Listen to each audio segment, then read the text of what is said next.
இது வந்து வேப்பிலை, நொச்சி இலை, குப்பைமேனி இலை, தும்பை இலை இவைகளெல்லாம் போட்டு கொதிக்க வைத்த ஒரு தண்ணிங்க. இதை வந்து அப்படியே கான்சன்ட்ரேட்டடாக போடக்கூடாது, அடர்த்தியாக அப்படியே கொதிக்க வச்சு அப்படியே குளிக்கக்கூடாதுங்க. அதனால் வந்து பலன் கம்மி தான். ஏன்னா அந்த சாறுகள்லாம் இறங்கிய சாறுகளை நம்ம இன்னும் விளாவணும், தண்ணி விட்டு டைல்யூட் பண்ணணும், டைல்யூட் பண்ணி தான் குளிக்கணும். ஏன்னா இவைகள் வந்து நமக்கு நல்ல பயோ ஆக்டிவ் காம்பவுண்ட் நம்மளுக்கு கொடுக்குது. அதோடு வந்து நம்ம மேலே இருக்கிற ஏதாவது பேரசைட்ஸு, இந்த ஹெட்டில் இருக்கிற head lice, head louse and ectoparasite, endoparasites, இதுக்கெலாம் ஃபர்கெட் அபவுட் எண்டோ பேரசைட்டை விட்டுருங்க.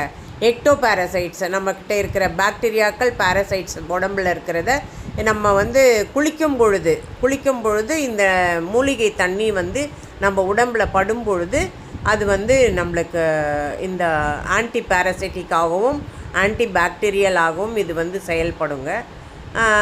அதே மாதிரி பார்த்திங்கன்னா இந்த டைல்யூஷன் எதுக்கு தேவை, இதை ஏன் நம்ம விளாவி குளிக்கணும் அப்படின்னும்போது பர்டிகுலர் கான்சன்ட்ரேஷன், பர்டிகுலர் பக்குவத்தில், குறிப்பிட்ட பக்குவத்தில் பாகத்தில் இருந்தால் தாங்க அது வந்து நம்ம உடல் செல்கள்லேயும் சரி, ஹியூமன் செல்ஸ்லேயும் சரி, பாக்டீரியல் செல்ஸெல்லாம் இருந்தாலும், ஃபங்கஸ் செல்ஸ், வைரஸ் எதுவாக இருந்தாலும் அதில் போய் பெனிட்ரேட் பண்ணணும். அதில் துளைத்து, அந்த செல்களை துளைத்து உள்ளே செல்வதற்கு இதனுடைய கான்சன்ட்ரேஷன் ரொம்ப முக்கியம், இதனுடைய அடர்த்தி ரொம்ப முக்கியம். அடர்த்தி ரொம்ப இருந்ததுன்னா அது போகாதுங்க, அந்த உள்ளர போய் துளைச்சி போய் அதனுடைய வேலை செய்ய இயலாது. அதனால தான் இதை விளாவி குளிக்கணும் அப்படின்னு சொல்கிறாங்க. இது சித்தர்கள் சொல்கிறதும் சரி, சயின்டிஃபிக்காகவும் என்னோடய ஆராய்ச்சியிலையும் கூட இதை நான் கண்ட ஒரு உண்மைங்க.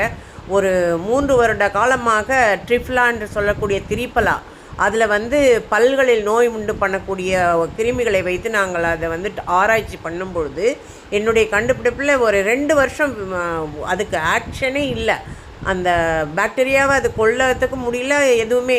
என்ன, ஏன் இப்படி இருக்குது? ஆனால் வெளிநாட்டிலலாம் பப்ளிஷ் பண்ணியிருக்காங்களே, வெளிநாட்டு ஆராய்ச்சியில் நம்மளோட திரிப்பலாவை வச்சு கண்டுபிடிச்சிருக்காங்க. நம்மளுக்கு ஏன் வரலன்னா கடைசியில் அந்த பர்டிகுலர் கான்சன்ட்ரேஷன், அந்த அடர்த்தியே வரலாமல் பண்ணது தான் காரணம். அதனால் அடர்வு ரொம்ப முக்கியங்க.